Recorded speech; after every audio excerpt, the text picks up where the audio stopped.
It's nice to be with you guys once again. Remember, this is the anonymous guy.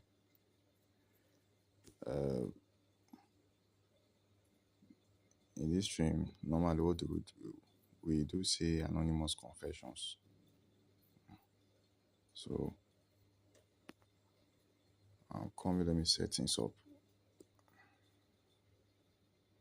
Okay, hey everyone, this is the anonymous guy. We are here once again to read people anonymous confessions.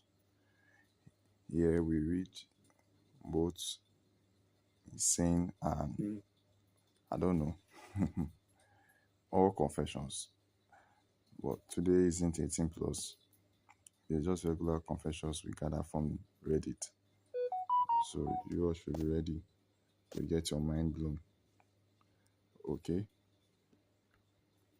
So let's go with the first one. The first one here says, I have been carrying this for 12 years, and I swear if I didn't get it out tonight, I'm going to explode. My name is irrelevant. I'm the perfect older sister everyone in the family worships, the one who got the scholarship, the one who married the doctor, the one who sends the thoughtful birthday cards and organizes every holidays. What they didn't know is that when I was 22, I got pregnant by my married professor. He was 41, my thesis advisor, and he promised me the world while his wife was 8 months pregnant with their third kid. I believed every word. I dropped out of the honors program, told my parents I was taking a gap semester to travel, and moved to a cheap studio 2 towns over so no one would see me. He paid for the abortion. I still remember the clinic smell like bleach and regret. Afterward, he ghosted me for 3 weeks, then showed up at my door with flowers and said his wife had found out and he had to choose his family. I was bleeding and broken, and I still let him fuck me one last time because I was terrified of being alone. That was the last time I saw him. I went home, told my parents I did have a bad flu, and finished my degree like nothing happened. I married my husband 3 years later and have never told him I can't even have children because of complications from that abortion. Every time my little sister posts ultrasound pictures, I smile and cry in the bathroom later. I send gifts, I babysit. I'm that I'm the cool aunt, but instead I'm rotten. I hate myself for still loving that professor sometimes. I stalk his LinkedIn at 3 a.m. and wonder what his kid looks like now. Last month, my mother said, you have always been the strong one. I don't know how you do it all. I almost laughed in her face. I told I do it because the alternative is admitting I threw my entire future away for a man who never even left his wife. I smile at family dinners while my uterus is a graveyard and my marriage is built on a lie. If anyone ever found out, the perfect daughter would cease to exist. So I keep typing this into random confession sites at 2 a.m. and deleting it before I send until tonight. Wow, man, this is heartbreaking. Honestly, this is heartbreaking. How? I don't know. I don't know. I don't know what to say, honestly. So everyone says thinks she is the perfect daughter. Meanwhile, she know that is I don't know that she's a fraud or something. I don't really know. I don't really know. But let's continue. Let's go to the next one. Okay. Let's go to the next one. So the next one it starts with I work at a funeral home. I have been embalming bodies for 9 years, and nobody knows I have been stealing small personal items from the dead. Not money that would be too obvious. I take stupid things. A grandma's favorite lipstick, a teenager's crack Nintendo DS, a Wolverine dog tag. I keep them in the shoebox under my bed like some serial killer trophy collection. It started when I was 24 and embalming my first solo case, an old lady who died alone. Her daughter didn't want any of the junk inside the jewelry box. Was was a cheap plastic ring, said word best grammar. I didn't know why, but I slipped it into my pocket. That night I heard it while I cried about my own grandma who raised me and died when I was 12. It felt like I was keeping her alive a little longer. After it became a habit, every time I see a body that looks forgotten, I take one tiny thing that might that meant that meant something to them. I tell myself it's harmless. The family never noticed. But last week I embalmed a 6-year-old girl who died in a car accident. Her mother had written I love you to the moon on a little heart shaped note. I tucked it in the girl's hand. I tucked it in the girl's hand. I took the note. I couldn't stop myself. I kept it in the shoebox. Now sometimes I read it out loud when I'm drunk. My girlfriend thinks I'm just sentimental about my job. She has no idea I sleep next to a box of the dead. I'm terrified one day a family will ask for something specific and I will have to lie or return it and they will know. I'm even more terrified that I will never stop, like being the only person left who still cares about this stranger.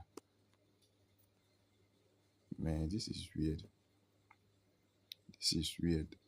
So you decide to keep belongings of these strangers with you. Wow. Honestly, it really shows that you are actually having characteristics of a serial killer. Because all serial killers always take trophies, and now you are also taking your own trophies from these dead people which you are embalming.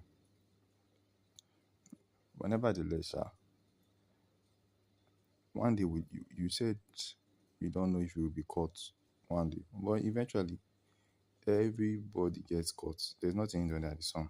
hmm It might take a while, but the, the time will come when the light will be shone on you. So your, my advice is just be careful.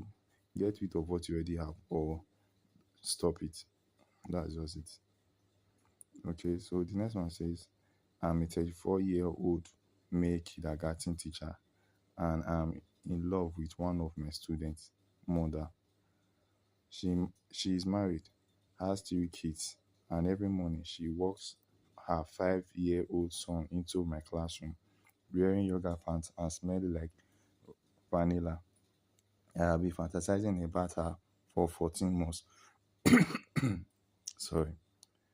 I know her husband's schedule. I know she likes oat milk late. I know she bites her lip when she's stressed because I watch her do it 100 times at parents teachers conference. I stay late every day just in case she is the one picking up. I have written her theory on sent letters that I kept in my desk drawer. In the last one, I told her I would live my entire life if she asked me to. I hate myself for it. These kids trust me, their parents trust me, and every time I hug her son goodbye, I secretly inhaling the scent of her perfume on his jacket. Last week, Her son drew a picture of mommy and teacher holding hands. She laughed and said, "Oh, he has such a crush on you." I almost threw up. I went home and cried in the shower because I'm a predator in a cardigan and I know it. I'm looking for a new job, but I can't leave because then I'll never see her again. I'm disgusting. I know I am, but I can't stop. The best way to stop is to actually look for a girlfriend. Honestly, honestly, that's the best way you can kill a crush. That's the best way you can kill a crush. But nevertheless, you're already working towards you leaving the school, looking for another job. I just pray that you are able to actually go through with it. That is just my prayer for you. I pray that you eventually go through with it because I don't know, it's annoyingly um it's annoying. Not let me not say what I'm to say. It's just annoying that you are unable to leave uh, your job because of a lady you have crush on, and in all cases, it's actually killing you inside because now you are not imagining things in sense that uh, you hearing that your students have crush on you is irritating. So that means you already imagine nonsense about the child mother. But nevertheless, it's your decision to make, either to help yourself or to remain in this mess. Okay. So the next confession states, I fake my own death on the internet for clout. I was 19, depressed, and my YouTube channel had 47 subscribers. One night, I posted a goodbye video saying I was going to kill myself. Then I deleted all my socials. I moved to a different state, changed my name on every and watched them and watched from a burner account as my death went viral. People made tribute videos. Strangers cried for me. My ex posted a long apology. My own mother held a candle vigil. I watched it all from a motel room, eating cold pizza and feeling like a god. Man, that honestly, that is way cold. I've only heard about people actually saying that they want to die, but I've not seen anybody that have actually gone to the extent of deleting social, actually pretending that he's dead. Honestly, this is just like a movie. Honestly, I'm just trying to imagine it. But let's continue. I watched it all happen from a motel room, eating cold pizza and feeling like a god. For 3 months, I was legendary. Then I got bored and quietly started a new channel under a different name.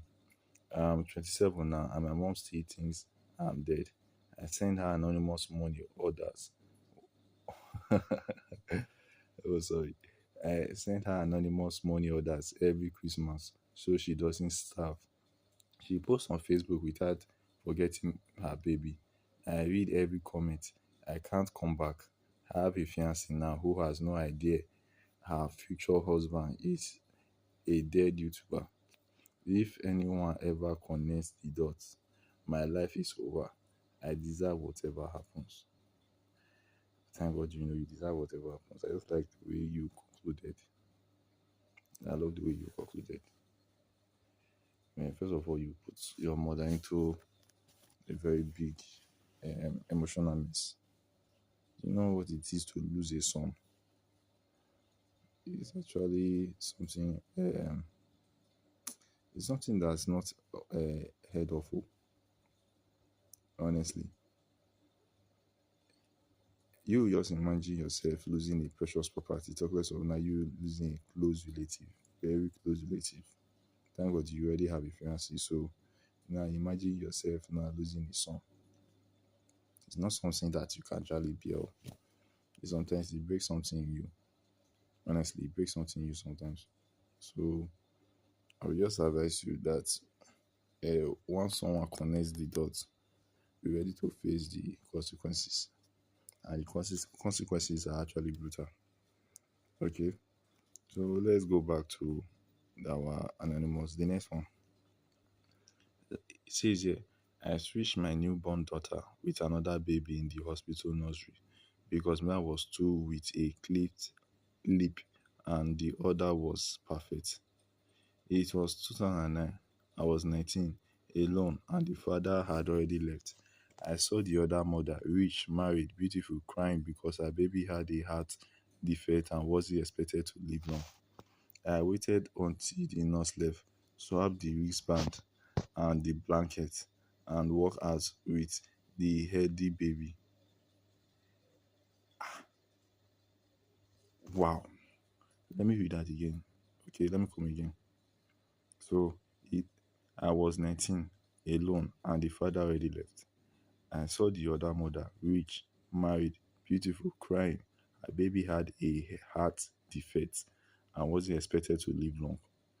I waited until the nurse left, swapped the wristband and the blanket, and walked out with the healthy baby. I don't understand. How do you walk out with the healthy baby? Is it not the baby that has heart defect? How isn't she, the baby not healthy? Okay, let's continue. My daughter is 16 now. She is captain of a volleyball team, straight A student, looks like a model.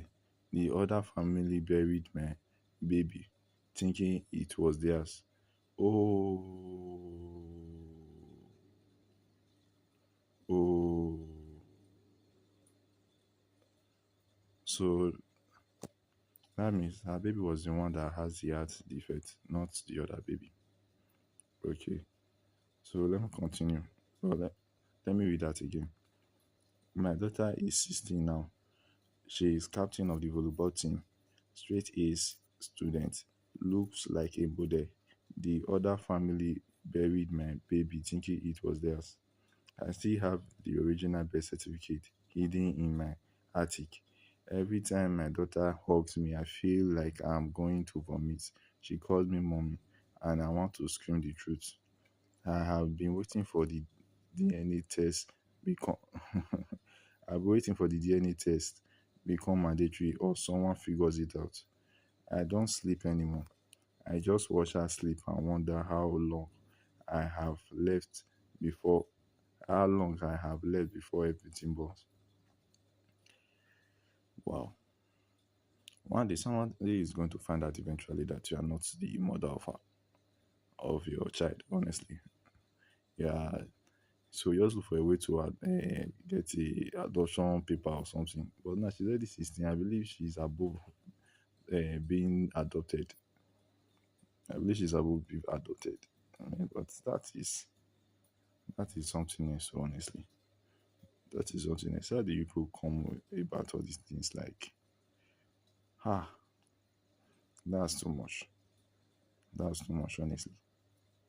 So you choose to swap the baby when you know eventually where I don't know, just you put another family in pain while knowing that you honestly this is dark. This is dark. I'm just speechless.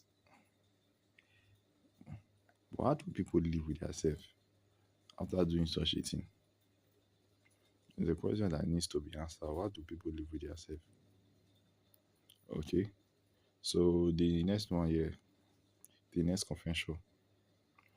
I have been poisoned. Hey, sorry. I saw what shocked me. Maybe I should be reading this stuff first before I actually started my life. Before I actually start my live stream because the confessions here are crazy. They are crazy. Okay, let me read what I have here. I have been poisoning my husband's protein shakes for 9 months. Not even to kill him, just enough to keep him sick so he can't leave me. Wow. Wow. So that means there's something happened, whether it's trying to fight for divorce or something else. Let me take that again. I have been poisoning my husband's protein shake for 9 months. Not enough to kill him, just enough to keep him sick so he can't leave me.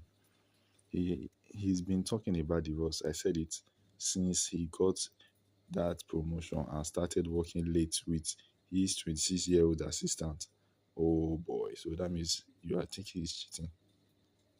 I found the hotel receipt. Oh, he's cheating. Sorry, guys. Just so excited about this one. Honestly, I'm so excited. I found the hotel receipt. So every morning I add a little antifreeze to his chocolate shake because I read it online hard to detect. I read it online. It's hard to detect. He lost 40 pounds. His hair is falling out. And the doctors keep running tests they can't explain. He keeps saying I don't know what's wrong with me. Why I rub his back and tell him I will never leave him. I love him more than anything. I'd rather watch him waste away than lose him to her. Last night, he told me of he's scared he's dying. I kissed his forehead and said, whatever happens, we will face it together. I don't know when I will stop. I just know I can't let him go. Wow. This is someone that can do anything to keep a man rather. Can do anything to keep your man.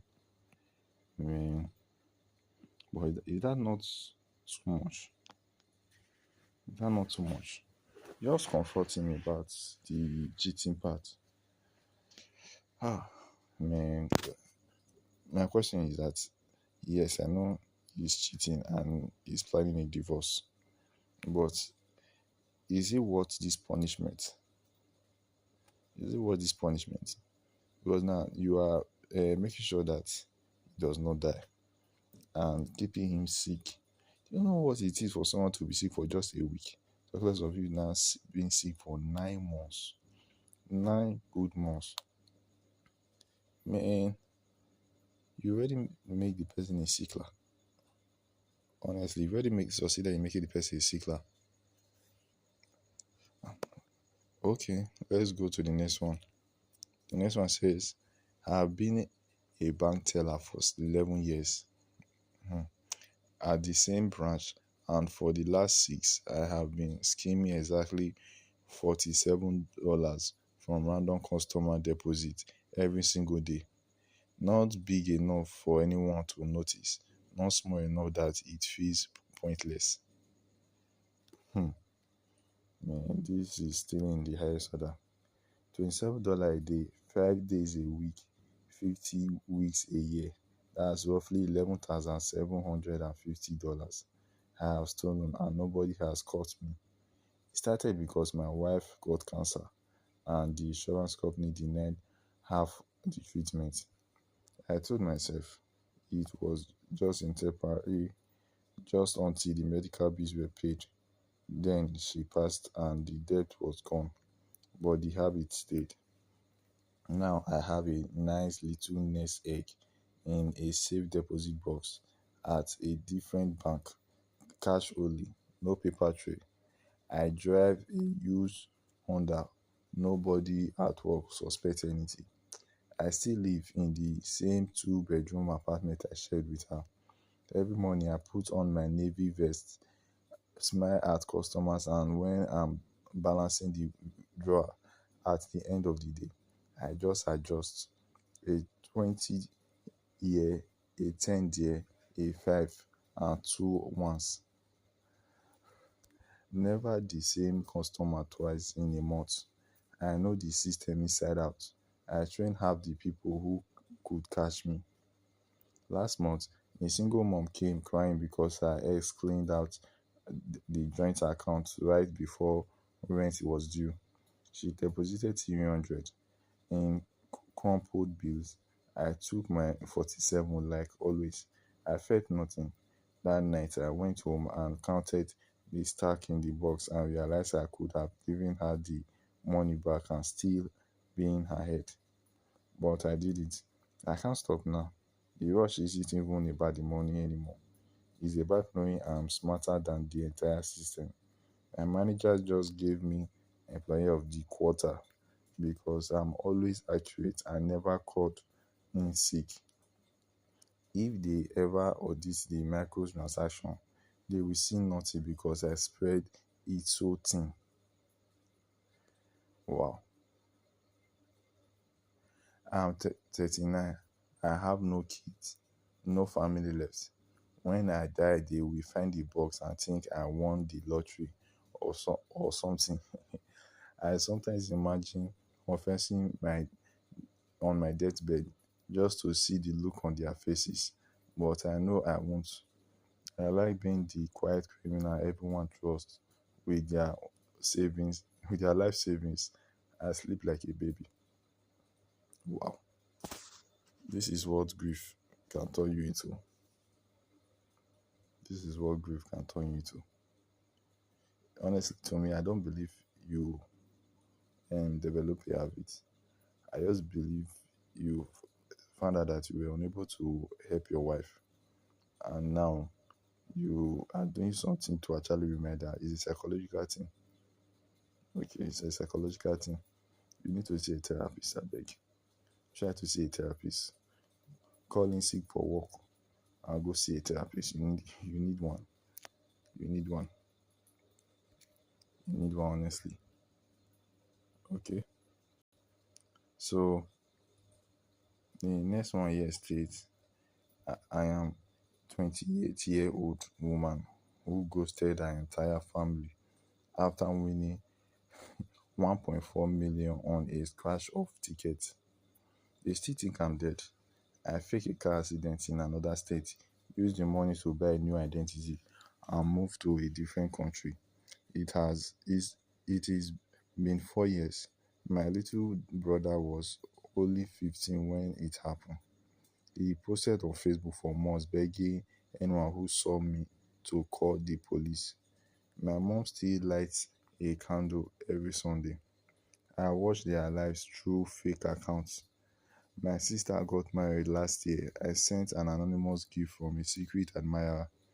My dad started drinking again. I could fix everything with one phone call and a plane ticket, but I can't. The ticket was bought with money I stole from my grandma's nursing home fund when I was 19. Nobody ever suspected me. When the lottery hit, I saw my chance to disappear before they found out. Now I live in a small villa by the beach. I have a dog, a garden, and I teach English online under a fake name. I cry every time I see a photo of my brother high school graduation that I missed. I tell myself they are better off thinking I'm gone instead of knowing what kind of person I really am. But some nights I dial the old home number and hang up before it rings. I still have the winning ticket laminated in my nightstand drawer. I look at it every single morning and remind myself why I can never go back.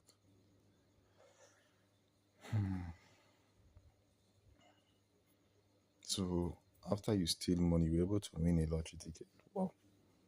I want to call you a lucky bitch, but I can't. I can't honestly. Uh, ah, but why now? Why? Why? Why? Were you really in need of cash that you had to steal from the nursing home fund? Or you didn't really stay. You didn't really stay that. I would like to know honestly. I would like to know. I would just like to know. Well, what do you think? Is it why is she scared to actually come back? Is it that she's ashamed or she thinks she will be jailed, which is she thinks she's thinking of the repercussion of what she did. Hmm. But nevertheless, it's her decision, and I believe one day someone might find the dot, connect the dot rather, and know that she's her. She, I don't know. So the next confession here states, I work night security at a big tech company, and for 2 years, I have been selling company secrets to competitors for extra cash. Wow, the biggest niche. Not the big parents. I'm not that stupid. I sell the small stuff, upcoming product roadmaps, internal Slack drama, who's about to get fired with what the CEO really thinks about the board. I make about $8,000 a month on in Bitcoin and nobody has a clue. I started because my kid needed braces and private school and my salary wasn't cutting it. Now it's my main income. I wear the uniform, do the rounds, wave at the cleaning crew, and every Thursday I upload a new encrypted file from a burner phone. The competitor pays instantly. I know the exact camera blind spot because it's installed. I installed half the system. Last month, they asked me for the new AI training data samples, and I almost said no. But the number they offered was too big. I copied it into a tiny SD card and work it out in my stock. My wife thinks I got a promotion because I came home with cash and new gadgets. She kisses me and says I'm such a good provider. I smile and feel like the biggest fraud on earth. If they ever trace it back, I'm going to prison for a long time, and my kids will grow up knowing his dad is a traitor. But I can't. The money is too good, and the trail is better than any drug. Already planning. Um, any drug. I'm already planning my exit strategy. Another 2 years, and I disappear to non-extradition country. Until then, I keep smiling at the night shift and selling out the company that signs my paycheck. Wow, wow. So you're already planning your exit plan. But I want you to know something. When it comes to, how will I put it? When it comes to all this secret stuff, the problem is that one day they will notice that their competitors actually, uh, they're actually getting the idea from someone. So because I know of a company who had the same issue. They noticed that when they have an idea, they find out that their competitor always execute it before them. So they always ask themselves, is it that their competitor, they always think what they are thinking? They just do some little internal sweep before they find out the person that actually is involved leaking their secret.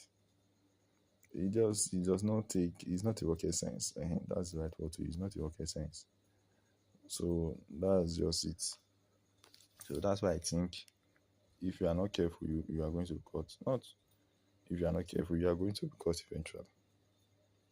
You are going to be caught eventually. Okay.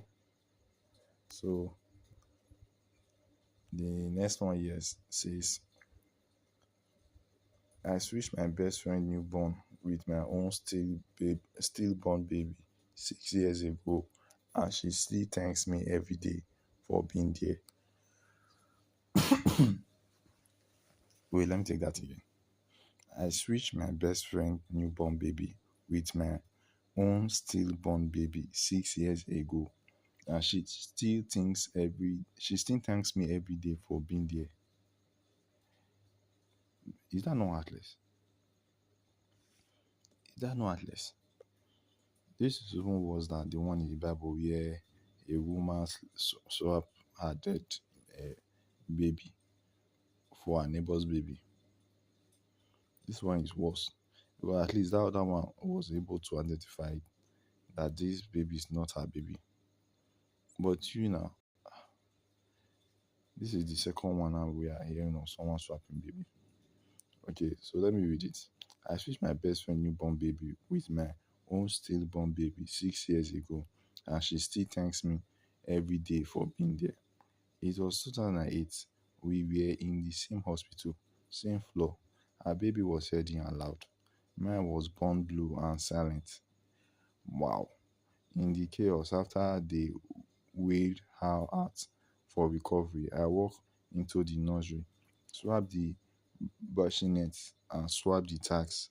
The nurses never checked because everything looks normal. Is there no CCTV inside there? There needs to be CCTV inside there, but this is not alarming, honestly. This is not alarming. Last year, I heard in one African country that there is a woman that has still been doing this thing. And from their investigation, they found out that she has done it for over 1,000 babies, swapping over 1,000 babies in the space of 10 years. In the space of 10 years. So just imagine the family that have broken up because of just that stupid act. The man will think the woman cheat after they run a little DNA test or something. Can you imagine? So honestly, CCTV camera needs to be installed in those rooms where they keep these newborn babies. But that's my own opinion. So let's continue. Her daughter, my daughter now, is 6 years old and calls me auntie. She looks exactly like my dead baby would have if she had lived. My friend and I still do play dates every weekend. I watch that little girl run around and I feel both the deepest love and the worst guilt imaginable. I read more that my friend thinks her baby died and she got a miracle replacement. Wow. I have been I have the original death certificate hidden in my freezer behind the ice trays. I can't tell her. She will kill me. She will lose her mind. So I keep buying presents and baking cakes and letting her hug me while I die inside. Every birthday I blow out the candles with her and wish I could undo it. But I can't. That little girl is mine now and I will burn the world down before I give her back. Wow. People can't handle loss. Um, yes, that's the right word to put. People can't actually handle loss. Losing someone that they love. So I actually understand the fact of you actually um not able to fathom your stillborn baby. Mhm. But punishing your friend for your own that is no punishment. That is wickedness in the highest order. And now it's to your friends. Honestly, it's something really alarming. It's something really alarming. No jokes. No jokes. Okay. So the next one here says, I'm a 42-year-old priest and have been having an affair with the wife of the church deacon for 19 months. Yeah, this story that I've heard it. There is there's a priest in the little town where I grew up. So he ended up impregnating another woman, but the husband wasn't going to the church. That's the difference between this one and that one. So this one is a deacon in the church, while the one that I have experienced, her husband wasn't going to the church. She was the one going to the church. Okay, so let me read it again. I'm a 42-year-old priest and have been having an affair with the wife of the church deacon for 19 months. She comes to the confession every Wednesday and we end up in the rectory basement instead. I give her absolution and then I sin with her on the same table where I found the altar clothes. Where I fold the altar clothes rather. Her husband is the one of my closest friends. He is the one who drives me to the hospital when I pretend to have chest pains. Wow, you won't pretend to have chest pains. We both know it's wrong. We both say we'll stop every single time. Then she texts me at 2 a.m. and I let her in through the side door. I have baptized their children. I have buried her father. And every Sunday I stand at the altar and preach about fidelity while she sits in the third pew with her husband and looks straight at me. I have tried to leave the priesthood 3 times. Each time she cries and says she will die without me and stay. Each time she says she will die without me and I stay. I hate God for making me this way, and I hate myself more. The bishop thinks I'm the model of modern ministry. If anyone ever finds out the scandal, I will destroy the entire parish. Wow. But I can't let her go. I'm going to hell and I keep choosing her anyway. I don't understand. So you believe now that um, if you go, she will actually die. She's just trying to tell you that she enjoy your company more than her husband's own. And even if you go, she can actually divorce her husband and come to you. So I don't know why you are not seeing it that way. Why you are now using your emotions to, I don't know, hurt you. Or she's using your emotions to make you continue sinning. Yes, that's the right word. She's using your emotions to make you continue sinning. So my own opinion is that leave the priesthood. Since you know you can still leave the priesthood, then let her divorce. Then continue what you have been doing. That's just what I see there. Okay. So confession, next confession rather. I have spent the last 6 years of my life working in the belly of the beast, a mid-sized pharmaceutical laboratory that the public thinks is one of the good ones. I'm the person who verifies the data. I'm the one who signs off on the chemical stability of compounds before they move to human trials. My name is on the document that affects millions of lives, and for a long time, I wore that responsibility like a badge of honor. But 2 months ago, I found a ghost in me, in the machine, and instead of exercising it, I buried it. Wow, wow. This is getting interesting. I believe he is the ghost. I started with Project AEGIS. We were developing a new class of non opioid painkillers. The potential was staggering, a way to manage chronic pain without the hooks of addiction. Okay, the early data was beautiful too, too beautiful as a lab assistant and the researcher. My job, and as a researcher, my job is to look for the ugly in the data, the outliers that suggest a drug might cause more harm than good. I found one, a consistent recurring spike in liver enzymes in a very specific demographic of our test subjects. It was it wasn't enough to kill them, but over 5 to 10 years to use of use. So let me come back again. It wasn't enough to kill them, but over 5 to 10 years of use, it would be a death sentence. I look I took it to my lead. I expected a thank you. Expected us to go back to the drawing board. Instead, he looked at me with a coldness I will never forget and told me that my statistical interpretation was flawed. He didn't just dismiss it, he told me to clean it up. That's the industry term for making the problem disappear. At first, I resisted. I spent the night. I spent nights in the lab staring at my Android phone, recording voice notes of my findings, taping a digital paper trail without the company servers. I thought I was being a hero. I thought I was the whistleblower in the movie. But then the pressure started. Small things at first, my hours being cut, my access to certain databases being restricted.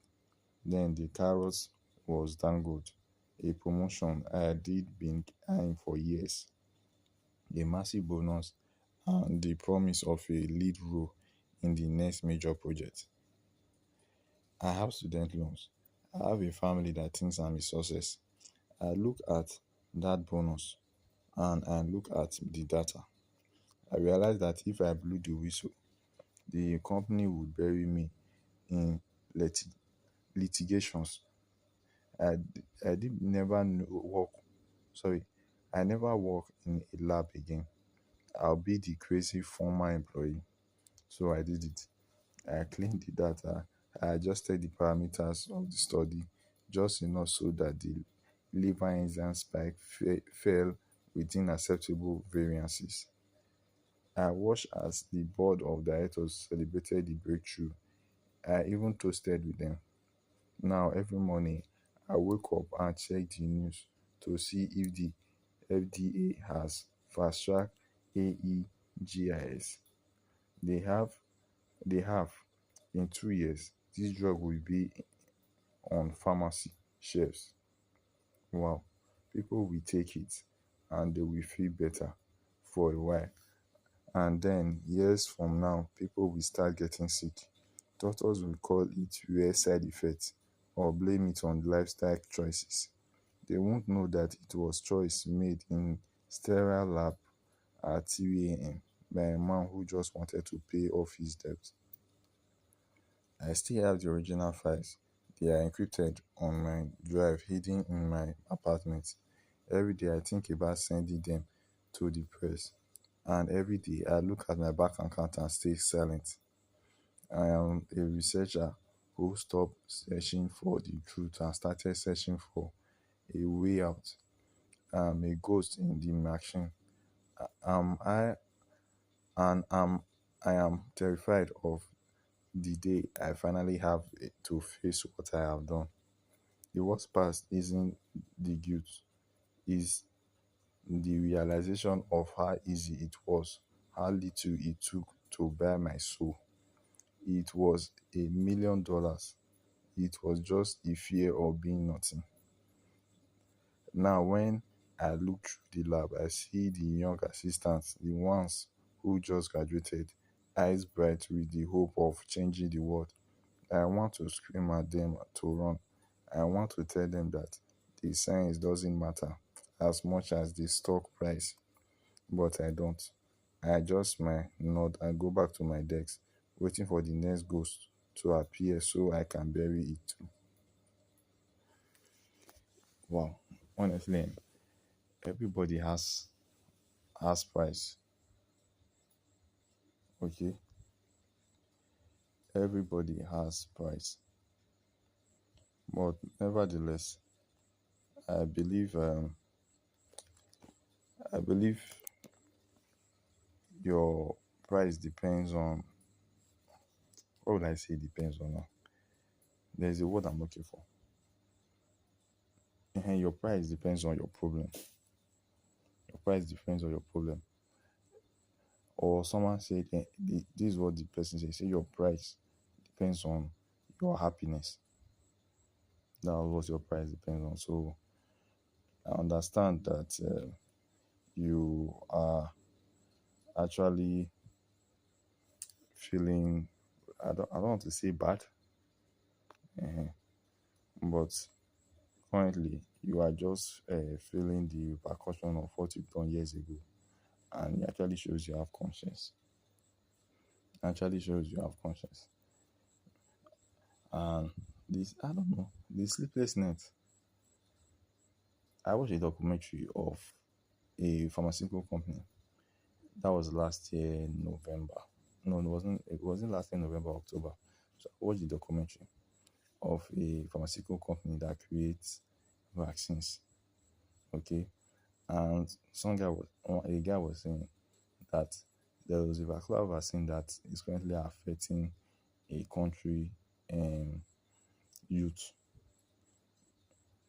They do give the vaccine during when between age 0 to age 1. So they start getting repercussion when they are already youth, not even when they are teenagers, when they are already youth. And he was saying that the powers to be will rule him down if he had made a move years ago. That was what he was saying. He didn't call the name of the vaccine. One, he didn't state the pharmaceutical company, but he said he pointed out the variants that it will have a side effect of great significance years to come, which the country currently facing. So for a country to be currently facing such huge um huge side effects from that vaccine, you know that the company is a very big and powerful this pharmaceutical company.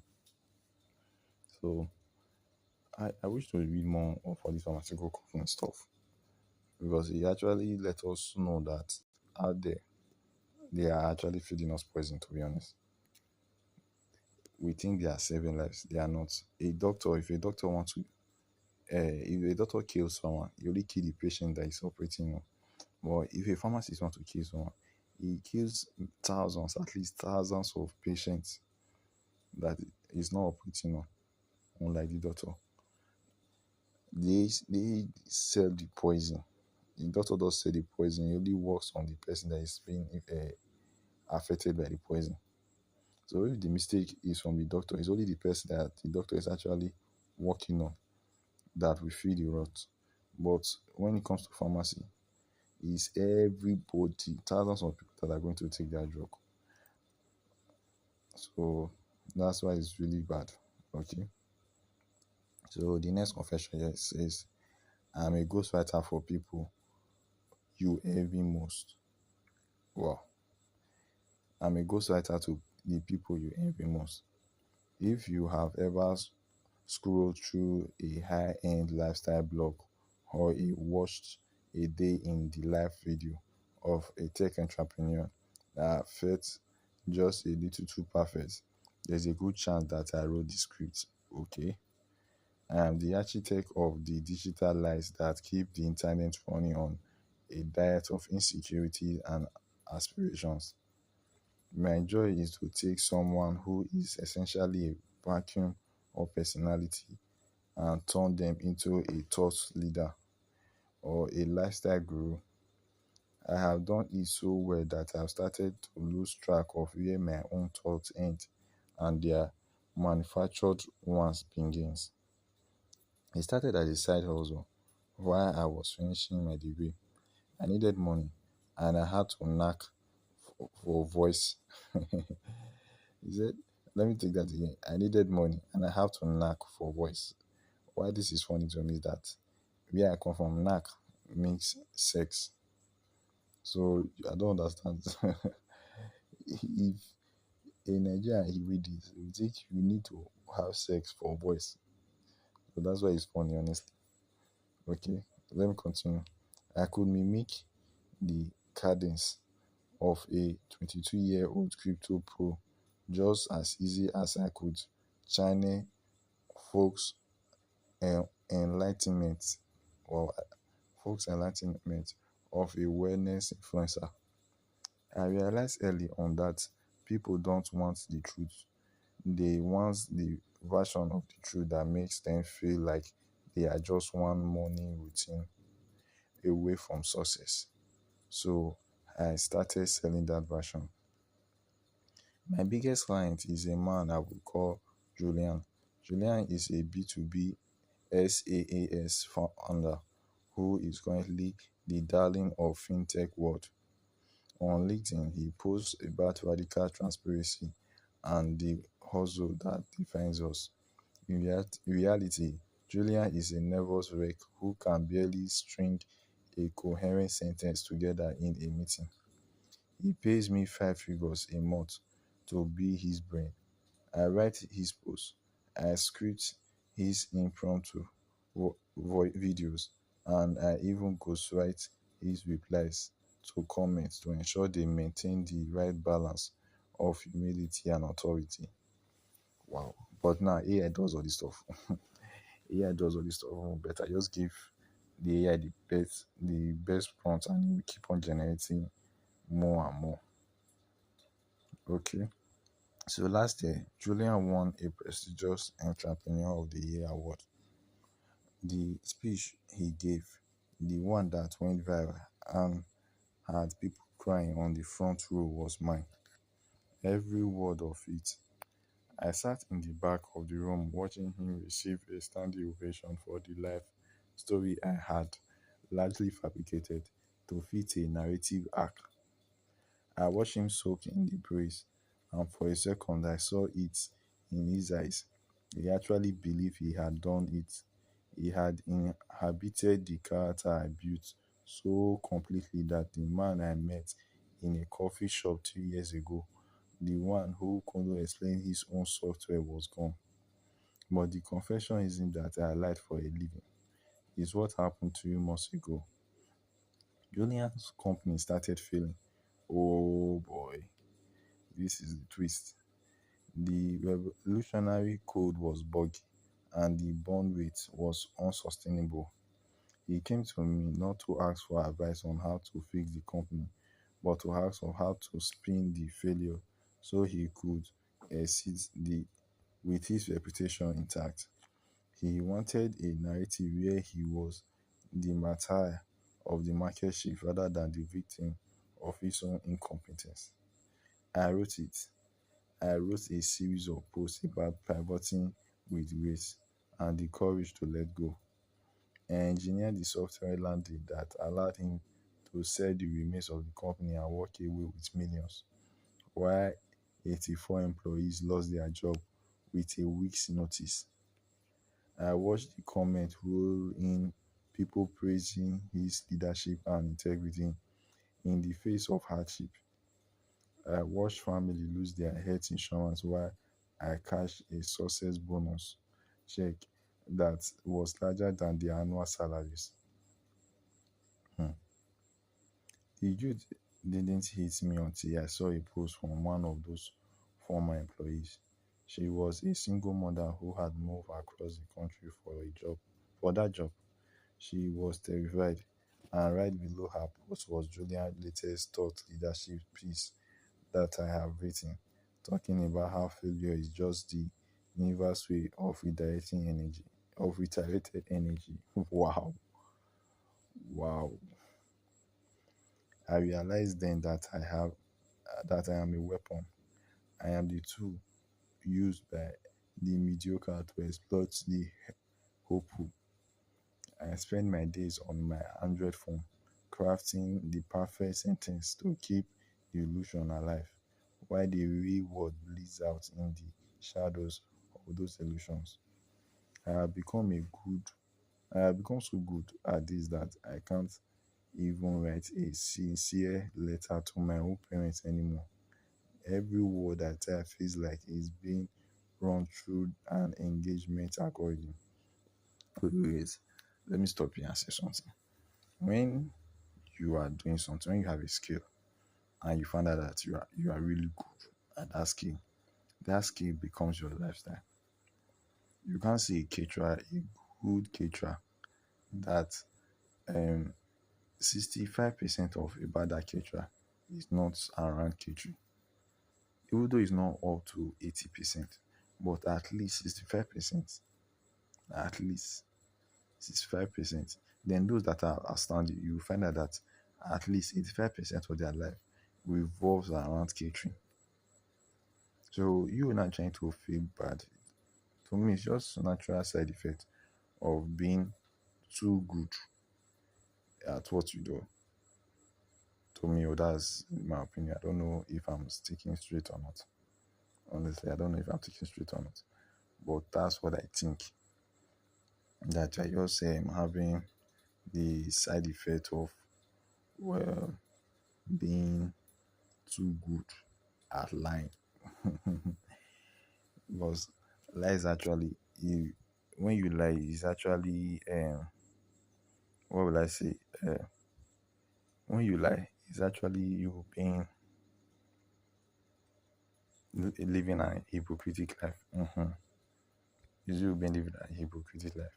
So to everyone, since your job is actually to lie, you are actually going to live a fake life once you are good at it. You can't sometimes you can't even tell yourself the truth. You end up lying to yourself. That's the effect of you being lying, or if you being a liar rather. uh So,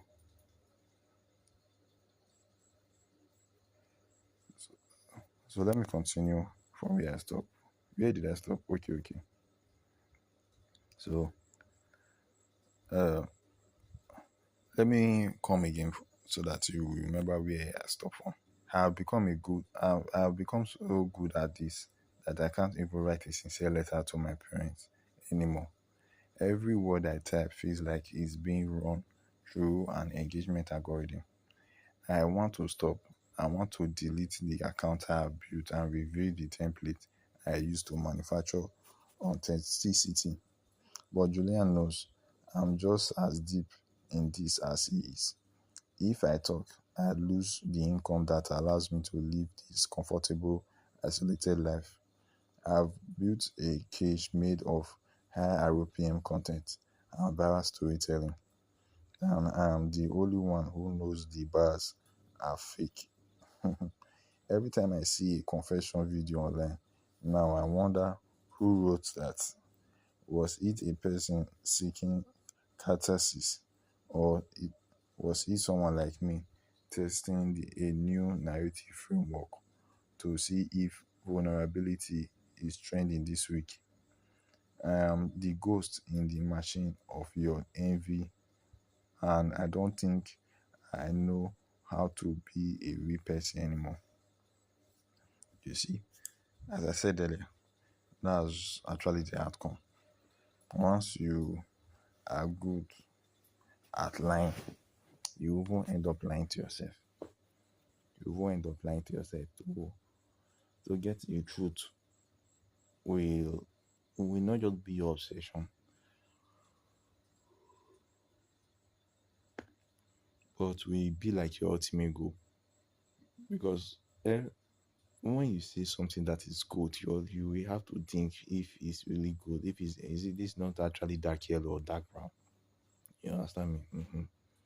So that is just the disadvantage of your life being a bad telling lies, being a bad telling lies. So, nevertheless, nevertheless, it's just a duty you have to live with. It's a duty you have to live with. If you can't come out, you have to live with it. And this is what kills people from inside. It's like lies eating you from the inside. You understand? You are spraying the outside, trying to feel better, but it's actually inside your skin already. So you need to push it out. That's what I have to say. Or just keep on dying within, or dying slowly rather. Okay. So the next confession. Let's go to the next confession. Next confession starts with there is a specific kind of silence that exists at 3:14 a.m. in front seat of a 2018 sedan. Is the sound of a cooling engine and the hum of a phone charger.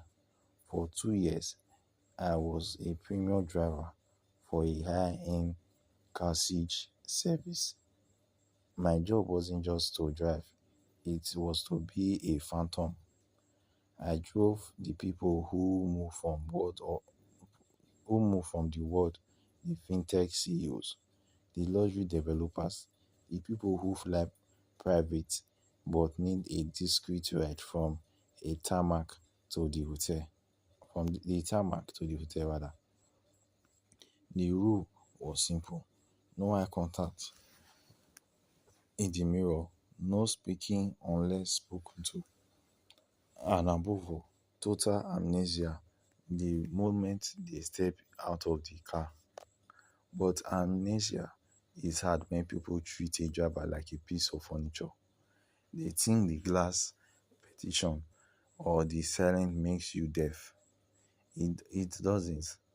Over those 24 months, that is 2 years rather, I didn't just hear secret. I heard the blueprint for destruction of lives I never met.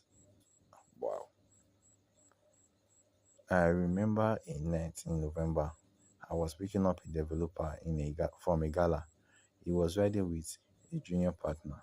They were laughing, not the happy kind, the predatory kind. They were discussing a distressed housing block in a part of the city they never set foot in without a guard. They found a legal loophole to hike the utilities until the residents, mostly elderly and low income families, were forced to vo- voluntarily vacate. They called it cleaning the brush. I grew up in a house exactly like that. One one day, sorry, I grew up in a house exactly like that one. My mother still lives in one. I sat there, my hands at 10 and 2, my face a marks of professional indifference, while they calculated how many millions they clear once the brush was done.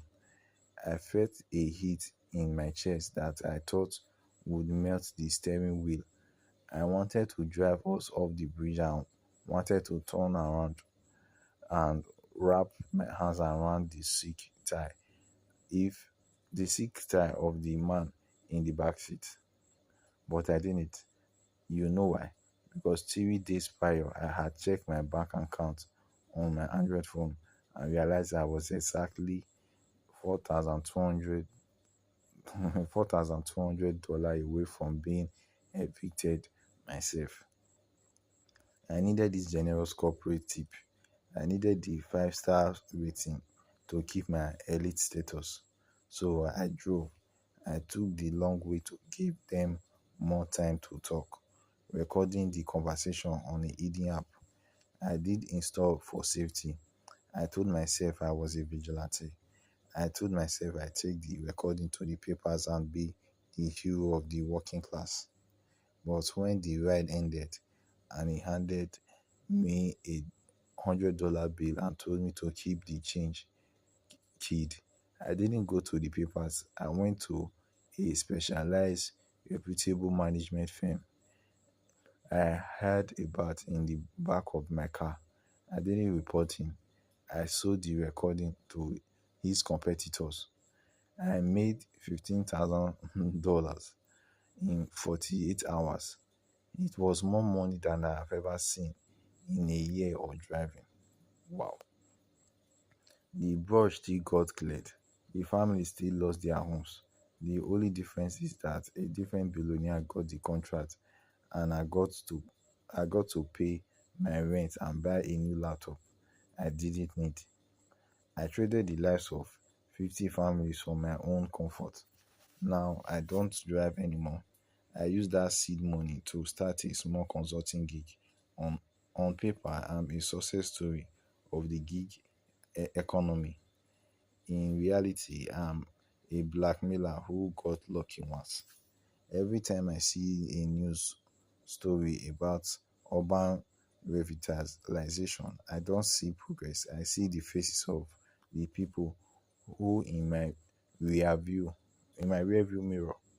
I see the man who paid for my freedom with the currency of other people's misery. I still have the app on my phone. Sometimes when I'm feeling moral, I think about deleting it. But then I remember how cold the world is when you are debrushed and realize I'd rather be the one holding the match than I'm the ghost in the city, built on a foundation of silence and a single act of betrayal. I did do it again tomorrow if the price was right. Wow, wow. Uh, I don't really know what to say. If you had reported to maybe you go to the press and release the news, first of all, you have that is the moral way to go, though. But the consequences would have been severe because honestly, they would have come for you. Anyways, I don't really know how the renovation system in you guys' country are like. In my country, things don't work like that. Things don't work like that. Once they are moving people away from a particular building, there is always notice, and it's not based on a what's as you call it brushing plan, but is actually a way of command, in the sense that it's authoritative. Once the landlord or the person that has access to the property says the word, you don't have a choice but to, comply. You get me? You don't have any choice but to comply. So that's why I don't um, I don't really understand this confession. To be honest, I don't really understand this confession. But nevertheless, you at least you gain something from it, Abi. you, you gain a life of not doing the Uber driving again anymore. Mhm. And from your confession, it shows that you've taken a good path, in the sense that you are not actually stealing from the poor, making people life miserable, but now you are now a economic consultant. Ehen. So that's still good. Just take that as the win. Just take that as the win. Because even though you release it now, honestly, you are not doing yourself any good. You are still the villain in many people's story. In the 50 people, you say 50 family have to leave the building. So you are still the villain in those family stories. Ehen. You are still the villain. You are not even, yes, they might come outside to press and see say you are the hero, but in their mind, you are still the villain, because it took you years of time to come out. If you come outside when it was still fresh, that you face the consequences from the elite. But now you are not just facing consequences from the elite, you are still facing consequences of the families that you are allowed to be uh, removed from their residence. Okay, so let's go to the next confession. I don't know if you're having a nice time. Honestly, I'm having a nice time here. Every night, though, every time I come to read these anonymous confessions, I actually enjoy it. I actually enjoy it. Okay, soon I'm planning on going on live soon on YouTube. On YouTube, I'm planning on going on live soon on YouTube. So I would love you to join me too on YouTube. But that's let's just see how it goes. I'm planning on starting, next week, probably next week or next 2 weeks. I just want to start second week or first week of April. So let's just see how it goes. So next confession. I'm 46, father of a 90-year-old son named Daniel. For 19 years, I have told him he was my biological child. I watched him grow up believing he had my eyes and my stubbornness. I helped him with homework, taught him to ride a bike, cheered at every football game, and promised him the world. I thought the lie was protecting him. It started when my wife and I struggled to have children. We adopted Daniel when he was 2 weeks old. The agency said the birth mother wanted a close adoption. I agreed because I was terrified he would one day choose her over me. So I burned the paperwork, told my family he was ours by blood, and never spoke of it again. Daniel grew up happy. He looked like me enough that no one questioned it. He called me dad with pride and told myself the lie was harmless. Last month, he decided to do a DNA and do one of those ancestry DNA tests for fun. Sorry that I wasn't able to read that fluently. Just because my head is already processing the act. When it comes to all these ancestry DNA tests for fun, like, how do you do it for fun? Why will it even cross your mind? Say I'm an African and we don't take such thing lightly. Oh. In fact, it's even so expensive to get all these DNA kits. It's so expensive. Because just one has ruined the family. There's no coming back. There's no coming back. 95%, I can tell you, 95% of people that end up doing a DNA test and find it negative. Maybe the son or the daughter is not theirs. Is really taking as a big deal here. As a big deal here. So people don't want to even check it, even though when they don't have doubt, they still don't want to check it. They still don't want to check it. So I don't know. There was even a situation I had. Okay, the father had, not the father, one of the kid had an issue, and so now he was short of blood. But the father, so-called father, was a bastard donor. So in the process, I don't know what came up. He decided to do a DNA test alongside with it. So guess what he found? He found out that the son that he's trying to save is not his, and the two other listen, kids he has and two is not his. So just imagine what happened is it was a big sore in the man's life, in the man's extended family life. He scattered the man's family within and also scattered the woman family. So that's how bad this DNA stuff is. So we don't take it lightly. They don't do DNA tests for fun or for a homework in school or for any goddamn reason. They don't do DNA test here for any reason except to split. If they want to split, maybe they catch the woman cheating. It's mostly the woman. Once if catch the woman cheating, and that's when they bring DNA test to just prove it that yes, you've been cheating long ago. It didn't start today. So once they do the DNA test, they find it negative that the man is not the father to any of the kids. Oh yeah, oh, fight has started. The woman know how he's going to settle herself and the kids that is not meant for the man. Why the man will take the kid that is his, then both of them go their separate paths. So that's how it is here. But sorry to say all this long story. Let's just continue. So let me read that again. Then last month he decided to do one of those ancestry DNA tests for fun. He wanted to know if he had any relatives in Europe, like I claim. I tried to talk him out of it. I said it was a waste of money. He did it anyway. The result came back 0% match to me. Wow. Wow. Wow. He was not my biological son. He was not even the ethnicity I had always told him he was.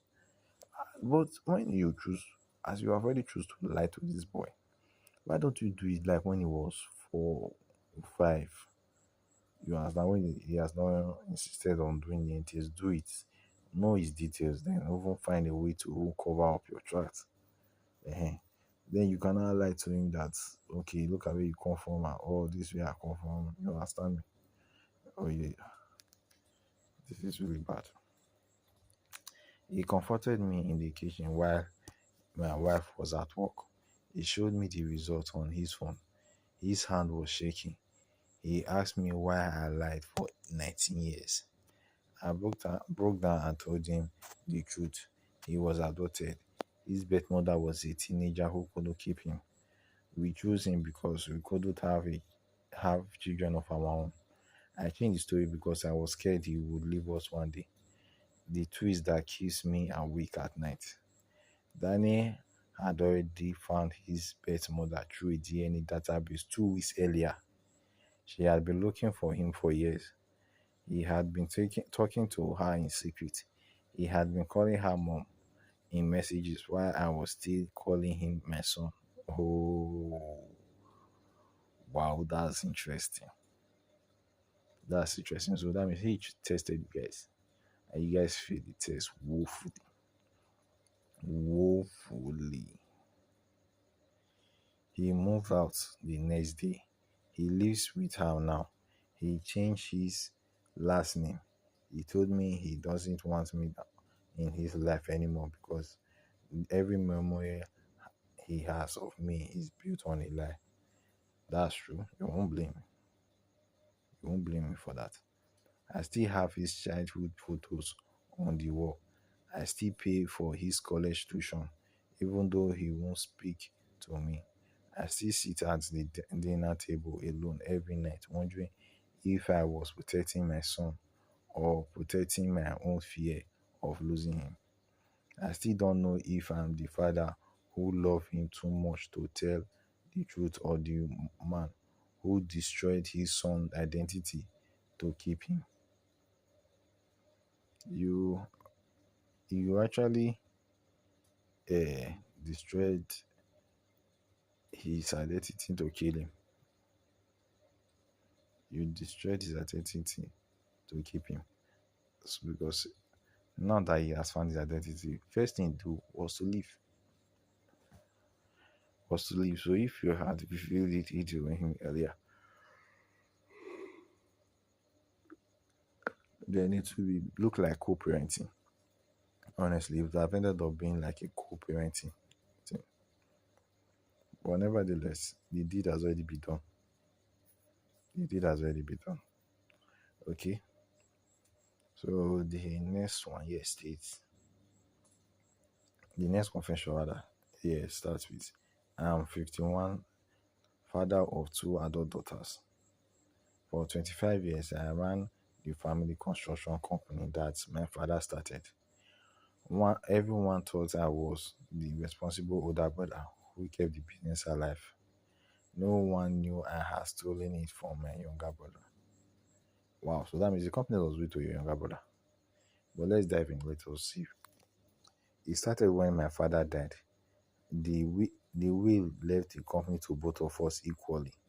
My brother was 24, wild, and more interested in partying than running a business.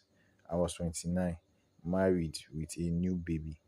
I told him I would manage everything until he was ready. I slowly pushed him out. I changed the bank account, the contract, the company name. I made it look like he had walked away voluntarily. Hmm. Are you sure this is not going to bite you in the ass soon? He fought me for 2 years, then gave up. Okay. He moved to another city and started drinking heavily. That's hard. I told the family he had chosen a different path. I became the hero who saved the company. I built it into a successful business. I paid for my daughter's college, bought the big house, gave them the life I thought they deserve. Okay, the guilt was always there, but I buried it under this success. Last month, my brother showed up at my door. He was sober now. He had cancer. He wanted to make peace before he died. He asked me for one thing, to tell our daughters the truth about how I took the company from him. I refused. I told him he was drunk again, and I closed the door. My oldest daughter had been in contact with him for years. She already knew the truth. She had been helping him with medical bills in secret. She looked at me at dinner that night and said, Dad, I know what you did. I just wanted to see if you would ever tell us yourself. Wow. I just believe you just lost a daughter.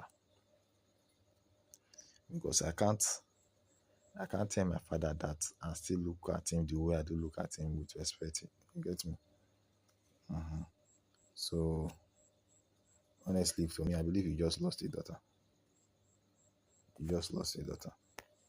But nevertheless, let me not just assume. Let me not just assume. Let's continue. She hasn't spoken to me since. My youngest daughter is starting to ask questions.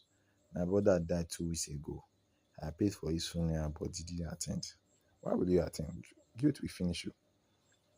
I still run the company. I still sit in the big office my father built. I still tell clients I built it from nothing. Hmm.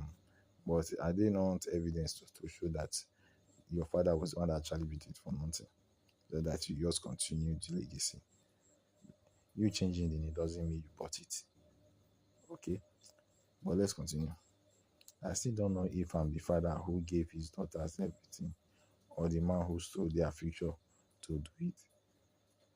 Yeah, you actually gave your daughter everything and steal their future to do it. That's what you did. That's what you did. And honestly, it's painful. It's painful. The only thing I like about this confession is that it shows that you actually have a conscience. Actually have a conscience. But nevertheless, the deed has been done. Your brother now is dead.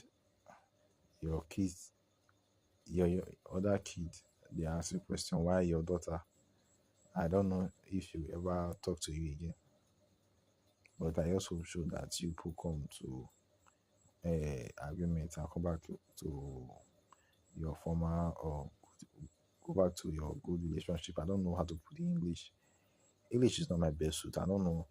English is my second language, so don't mind me if I'm finding it difficult to actually complete the sentence. Eh? It's not my fault. Okay. So the next confession here states I am 49, father of 21-year-old daughter. 3 years ago, I took $87,000 from my college fund to cover a bad investment. Wow, that's huge. And that's bad. I told myself I would replace it before she needed it. I never did. You that made a bad investment, which other investment you want to do that will give you that amount? Ha! These take years to build. Honestly, these take years to build, and you can't build them overnight. Okay, let's continue. I started when the stock I invested in crashed. It started when the stock I invested in crashed. I was desperate. I moved the money from my account to mine, telling the bank it was a family transfer. I used it to pay off debts and try to win the money back I lost. I lost it all. That's the power of gambling. That's why I say, how do you think you are just going to bring back that or gain back that money? You lost it, you've lost it, my brother. But let's continue. We listen, we don't judge. But right now, I'm reading and I judge. Sorry. So, my daughter thought the fund was still growing. She worked hard in high school, got accepted to her dream university, and started planning her future around the money I had promised her. I lied every step of the way. I showed her fake statement. I told her the market was doing great. I won't look at I even took out a loan in my name to pay the first semester so she wouldn't suspect anything. The youth ate me alive. I watched her pack for college with excitement while I knew the money was gone. The twist that destroyed me. She found out 2 months ago when the university boss had called her about unpaid fees. She confronted me with the bank record she had requested. She cried and asked me how I could do that to her. Oh man, I feel her pain honestly. I feel her pain honestly. She dropped out of university. She is now working 2 jobs and living with friends. She hasn't spoken to me in 8 weeks. Wow. How can someone reconcile now from this? I don't know. I don't know how can someone reconcile now from this. I still have the loan I took out. I still sit at the dinner table alone every night. My wife left me when she found out. I still don't know if I'm the father who made one terrible mistake or the man who sacrificed his daughter's future to save his own pride. You were the one that sacrificed your daughter's future, not just your daughter's future, your marriage, the family you love for your pride. The Bible really say pride come before a fall. Pride come before a fall. Okay, let's continue. Let's continue. I read, I don't judge. I only state my opinion. So all those I'm saying, all are my opinions. Okay. So this one says, I'm 50, father of two. 15 years ago, I was driving drunk after a work party. I hit my best friend 8-year-old son on the road. He died instantly. Jeez. Jeez, jeez, jeez. That's, oh my God. Let me take that again. I'm 50, father of two. 15 years ago, I was driving drunk after work party. I hit my best friend's 8-year-old son on the road. He died instantly. I told everyone it was hit and run. I let the police search for a driver who never existed. The driver, oh God, wow. So you cook up a story, and actually the story you cook up is actually true. It's actually a hit and run. You hit the poor boy and you run. Then, God, this is really sad. But let's continue. It started with one bad decision. I had too much to drink. I thought I could make it home. The boy ran into the road chasing a ball. I couldn't stop in time. I panicked. I drove away. I parked the car in the garage, cleaned the blood off the bumper, and went to bed like nothing happened. But if you hit someone, there's always a kind of a dent on the car. It's not that the force we compress a part of the bumper. It's always, except it's made of iron, not made of aluminium steel. Except with the bumper is made of iron. That's when the dent it won't show, or the compressed part won't show. I don't know if I'm using the right word. Okay, the next morning, my best friend called me crying. His son was missing. I went to his house and hugged him while he broke down. I helped organize the search parties. I attended the funeral. I watched my best friend bury his son, his only child, while I knew I was the one who killed him. The guilt has lived with me every single day for 15 years. My best friend recently told me he always suspected that I was involved. He found a piece of my car broken headlights. You see, I was saying it. I was saying there's always a dent, like there's always something to show that um, your car hit something. It might not show that it hit someone, but it hit something. So let me take that again. My best friend, recently told me he always suspected I was involved. He found a piece of my car broken headlight at the scene, but never told the police because he didn't want to lose his best friend. Wow. Is that love or stupidity? Please, please, I want you to comment on this one, please. Is this love or stupidity? He found a piece of the car of his friend now broken headlights on his boy. He never told the police, all because he didn't want to lose him. You suspect or you know now that your best friend is the one involved in your own only son death, only son death, and you are telling me now that you don't want to lose your best friend. But your best friend just made you lose your son. So please, I don't know. What do you think about this one? Is this morally right, or is this true love? Please, I need to know. Is this true love? Before I continue, is this true love or what? Because it's funny to me, and it's something that ah, I don't know. Honestly, I don't know what to say right now. It's just so I don't want to use the word annoying. It's actually annoying. Let me use that word. It's annoying. It's annoying. But nevertheless, let me just continue. He has known for 15 years and never said a word. He has been carrying the same guilt I have, the guilt of protecting me. I still see him every weekend. We still have barbecues with our families. His wife still thanks me for being such a good friend. I still don't know if I'm the man who destroyed his best friend's life, or the friend who was protecting who or the friend who was protected at the cost of the truth. Honestly, I want lucky bitch. Don't mind me, don't listen to me. And we are the friend who was protected at the cost of the truth. That's who you are. That guy, you need to ride or die with him, or for him rather. EJ. Honestly, that's not me. That's not me. I might make sure that you rot in jail. I must make sure you rot in jail. EJ. I would have said you committed murder. You had issue with me. Oh, but that's just my opinion, Sharon. I believe you that your friend is someone that you should be willing to die for. You should be willing to die for him. He worth it. He worth it. Okay. So let's move to the next confession. I am 48, father of three. 8 years I ran a fake charity for underprivileged children in our community.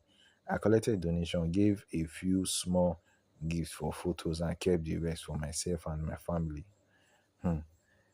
There's a popular saying, where a man works, that's where he chops. That's why they will call it workshop.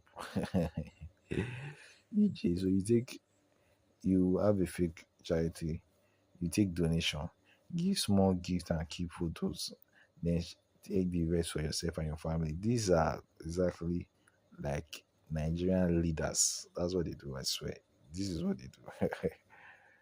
This is what they do. I believe maybe it's one of them that was saying this anonymous tip. I swear. I believe that. I believe that. It started when I lost my job. I needed money fast. I decided the charity website, printed flyers, and told everyone I was helping local kids with school supplies. The medical biz people trusted me because I was a father in the community. I used the money to pay our mortgage, buy kids new clothes, and take family vacations. I posted photos of the children we helped. They were actually my own kids in new outfits. Oh my god!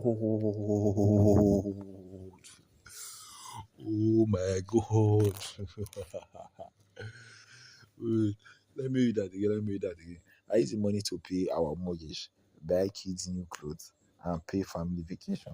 I posted photos of the children we helped. They were actually my own kids in new outfits. Wow. Wow. So it's a family fraud stuff. Oh my God. Why are people unable to recognize them? Is it that you also apply makeup so that they should look different? Mad. That's the sin. That's the sin. That's the sin. But let's continue. The youth was always there, but the lifestyle it gave us made it easy to ignore. Okay. The twist that still makes me sick. Last month, a single mother in our neighborhood came to me for help. Her son needed surgery. She had donated to my charity for years. I had to tell her there was no money left. She looked at me with tears in her eyes and said she had believed in me. My own daughter was in the room when it happened. She had everything. She hasn't spoken to me since. She started a GoFundMe for the boy's surgery and told everyone the truth about my charity. Wow. I still have the nice house and the nice car. My wife still thanks me for providing for the family. I didn't know if I'm the father who gave his children a better life or the man who stole from his own community to do it. Wait, so your daughter snitch on you and your community didn't do anything about defrauding them. Wow, your community moral standard I don't know. I don't know. I don't know. I don't know. But the fact that you were using them, your kids also, as part of the family, you made it a family business. Wow. Let's move to the next one. Let's move to the next one. I am 52, father of two grown sons. 5 years ago, I created a fake scholarship fund in my late brother's name to help underprivileged students. I used it to funnel money to my own family. My nephew was the first recipient. He believed he had earned it through merit. He hadn't. It started when my brother died and left nothing for his son. I wanted to help, but I didn't want my own children to know I was giving away their inheritance. So I created a scholarship website, printed certificate, and told everyone it was community project in my brother's memory. I transferred money from my own account into the fake funds, and then I ordered it to my nephew. He used the money to pay for his first year at university. He worked hard, posted it on social media, and thanked his uncle publicly. for believing in him. I smiled and took the credit. My own sons thought I was a hero.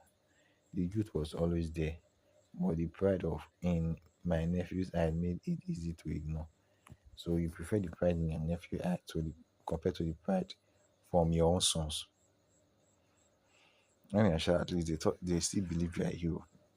So let me continue. My nephew applied for a re scholarship last year, and the committee discovered the fund was fake. They investigated, they found the transfer came from my personal account. They revoked his scholarship and reported me to the university for fraud. Wow. He lost his place at the university. He had to drop out and start working two jobs to pay back the money. He came to my house and asked me why I did it. I had no answer. My own sons now know the truth. They look at me like I'm a stranger. My nephew hasn't spoken to me in 8 months. He changed his last name. I still have the fake scholarship website online. I still see old photos of him holding the certificate I pretend. I still don't know if I'm the uncle who tried to help or the man who destroyed his nephew' future to protect his own pride. You actually destroyed your nephew's future. That's my opinion, though. That's my opinion. And it's so sad. So sad. Stories like this, it creates a scar or a wound that can't be healed easily. Because all his future ambitions have been thwarted. They are all been thwarted. And it's really sad, honestly. It's really sad. Joke apart. Okay. The next one. The secret second family I built while my wife thought I was working overtime. Wow. I'm 49, father of three children with my wife. For 12 years, I had a secret second family with another woman in the next city. I told my wife I was working overtime. I told the other woman I was divorced, but believed me. So we both believed me. How do men do this? Honestly, I don't know how men do this. How they come up with these statistics? Wow, you are working overtime. Is it the place? Is I don't know. I don't know. Any Asha, I believe it's because both of them are in different cities. That's why it's working out perfectly. Let me continue. It started when I met her at a conference. She was single, kind, and wanted children. I couldn't stop thinking about her. Oh, I started visiting her city every week. I helped her raise her two children as if they were mine. I paid for their school, attended their event, and called them my own when I was with them. So you have invested in it now. You are invested in her kids and in her. So I understand that part though. My real family thought I was dedicated provider who worked long hours. My second family thought I was their rock. I lived two perfect lives for 12 years. 12 good years. Wow, that's a long time. The youth was constant. I would leave one family dinner table and drive to the other.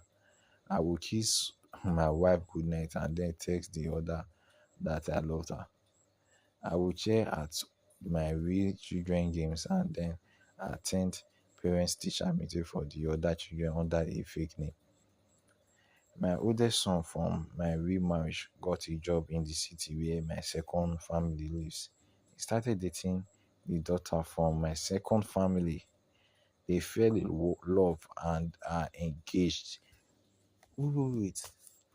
So now, your the daughter, your so-called daughter from your second family, never showed you the picture of the person she's dating, so that you find a way to stop it or just come out clean. They have no idea they have siblings. Man, this is one fantastic shit that is annoying. It's not really fantastic shit because they are not aware. If they are aware, it's fantasy stuff. What they are not aware is not fantastic. I sit at family dinners with both sets of children. Now watching them plan a wedding that can never happen. My wife is excited. The other woman is excited. My son and his fiance are excited. I still don't know if I'm the father who tried to give love to two families or the man who created the tragedy that will destroy everyone when the truth comes out. You've already destroyed everyone. The truth don't need to come out. Can't you see? Can't you see? Ah, I don't know. How will your child have a fiance and you have not met the guy and you are still going on with the wedding? How is that possible? How is that possible? Honestly, I don't see it being possible. I don't see it being possible. I don't see it being realistic. I don't see it being realistic, honestly. Okay. Um, I, before I continue, I just received an email saying someone followed me. Thank you very much. I don't even know the person is here live with me. Thank you very much for following me. Honestly, you are my first follower. You need to be celebrated. You need to be celebrated. Thank you very much. Okay, so let's continue. We are coming to an end of my confessions for today. So let's continue. I am 50, father of four. For 7 years, I have had a secret gambling addiction. I lost everything we own. I hid it back off. I hid it by taking out loan in my wife's name and forging her signature. I told her the bank was giving us a better mortgage rate. I lost the house. Ah, you, what the? I, oh my God. Sorry, I'm speechless. Let me read that again so that you understand. I am 50, father of four. For 7 years, I had a secret gambling addiction. I lost everything we owned. I had it by taking loans in my wife's name and forging her signature. You are not just taking notes in your wife's name. You are still forging her signature. This is a up to 6 to 10 years jail term that you are facing right now. Why don't you just take loan in your name that you now have to make your wife? Ah, let's continue. Let's continue. It started small. A few bets on football. That's how it starts. A bigger bet, then online casinos. I kept losing.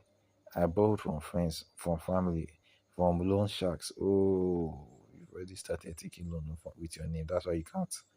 That's why you're not taking loan in your wife's name. When the money ran out, I started using the house as collateral. Wow, you are bold. sorry. Let me just read this confession. My wife thought we were doing well. She planned family vacation and saved for the kids' college. I smiled and nodded while I knew the bank was coming for the house. The guilt was unbearable. I watched my children play in the backyard. I knew, I knew we would lose. I kissed my wife goodnight, knowing I had signed her name on document that would destroy us. The bank finally fo- foreclosed last month. My wife found the papers in my drawer. She saw every forged signature. She saw the loan shark threat. She packed the kids and left the same night. I still live in the empty house. The bank hasn't taken it yet. I still see my children once weekend. They ask why can't they ask why we can't go back home. I still don't know if I'm the father who made one terrible mistake or the man who destroyed his family future for the rush of a bet. You've destroyed your family future, you destroyed your future, you've broken the family, you've broken trust. Do you think once those children finally know what you do, they will be actually happy with you? Yes, you are still their father. They will still have some iota of love, but trust is dead now. The trust they have in you is dead. Okay. That's all I can say. That's all I can say. But nevertheless, let's continue. Okay, let's read the next confession. Next confession here says, I'm 48, father of three. For 2 years, I pretended to I pretended I had terminal cancer. Or sorry. I was reading something else. Let me start all over again. I'm 48 years. I'm 48, father of three. For 2 years, I pretended I had terminal cancer so my family would love me more. I shaved my head. I shaved my head, took fake medications, and let them take care of me while I was perfectly healthy. Is it that easy to fake cancer? It started when my wife and I were fighting constantly. The kids were distant. I felt invisible. I wanted them to care about me again. So I told them I had cancer. I showed them forged doctor's letters. I shaved my head and pretended to be sick. They changed overnight. My wife stopped fighting. My children became home. My children came home early from school to sit with me. They cooked for me, hugged me, told me they love me every day. I felt important for the first time in years. Wow, wow. So it's not becoming to feel like it was the lie. It's not becoming to feel like it was the lie. But let's continue. The guilt was overwhelming, but the love I received made it easy to continue. You see what I said? My youngest daughter researched my symptoms online and realized the timeline didn't match. She comforted me with the forged letters. She asked me why would I lie about something so serious. Ah, true, that's true. She hasn't spoken to me since. My wife left with the kids. They think I'm a monster who used cancer to manipulate them. That's who you are. And that's what you did, honestly. I still have shaved my hair and the fake medication bottles. I still sit alone in the house every night. I still don't know if I'm the father who was desperate for love and or the man who destroyed his family to feel wanted. Honestly, if you hadn't faked this sickness, your family would have left you. The family would have left to something because you guys didn't know for, I don't know, a marriage counselor or a family psychiatric family. I say family psychiatric. Eh, I don't know what I'm saying right now. I don't know what I'm saying right now. Maybe because I've been talking for about an hour. I'm not saying nonsense. But what I'm driving at here is that from your confession, it already shows that the part was actually leading to separation in the marriage. Ehen. So you're not taking the highway, you would have just come out after some time saying that you are not cancer free. Mm-hmm. That just come out and say you are not cancer free. But understand, Sha, the love and care can't make you stop. It can't make you stop. Okay, I guess this is the last one. This is the last confession for today. So let me read it. I am 51, father of two. 20 years ago, I stole my dad's cousin identity to escape a criminal past. I have lied as I have lived as him ever since. Oh, let me read that again. I am 51, father of two. 20 years ago, I stole my dead cousin identity to escape a criminal past. I have lived as him ever since. My children have no idea their father is not who they think he is.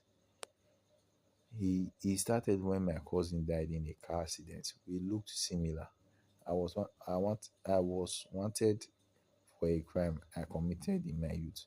I took his ID, his social security number, and started a new life. I met my wife, had children, built a career as him. I told myself it was necessary. I told myself the past was behind me. The guilt was always there. I watched my children grow up calling me by a dead man's name. I signed school forms with stolen identity. I celebrated birthdays as a man who had been dead for 20 years. The twist that still makes my heart pound. Last month, my oldest son started researching our family tree for his school project. He found my cousin's death certificate. He found my real name. He comforted me with the truth. He hasn't spoken to me since then. Wow. He told his mother everything. She is filing for divorce. I still have the ID with my cousin's name on it. I still live in the house I bought as in. I still don't know if I'm the father who gave his children a better life or the man who stole the identity and destroyed his family when the life finally cuts up. Oh, oh man. Um, it was on TikTok when I see you find a similar story like this, but that one was always stealing people's identity. He will steal people's identity, then use it to take loan. That was his crime. But this one is then is another level. It's another level. Ah, all this kind of act always gets noticed or get caught. So I don't really know why you choose to always do it. Honestly, I don't know why you always choose to do it. But nevertheless, that's all for today. Please say something on the chat. Say something on the chat. Here's my rating on Twitch. Okay, here's my rating on Twitch too. Just say something in the chat. Nice job, anything. I like today's stream or something. Just say something. Okay. Thank you for being here. Thank you for joining. Thank you for subscribing. Thank you for following. No, God bless you. We see you again, same time tomorrow. Enjoy.